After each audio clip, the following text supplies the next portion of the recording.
இங்க வாங்க trending lazy momos எப்படி செய்யலாம்னு பார்க்கலாங்களா. ஃபர்ஸ்ட் ஒரு கடாயில வந்து பட்டர் சேர்த்துக்கலாங்க. அது கூட பூண்டு இஞ்சி போட்டு நல்லா வதக்கிக்கலாங்க.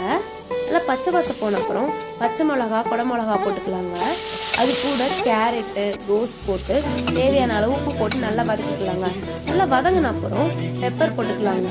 அது கூடவே வந்து டொமேட்டோ கெச்சப் சோயா சாஸ் அப்புறம் வினிகர் ஊற்றிக்கலாங்க. வதங்கின அப்புறம் செஸ்வான் சட்னி போட்டுக்கலாங்க. அது கூடவே பன்னீர் சேர்த்துக்கலாங்க. பன்னீர் வந்து துருவி சேர்த்துக்கலாங்க.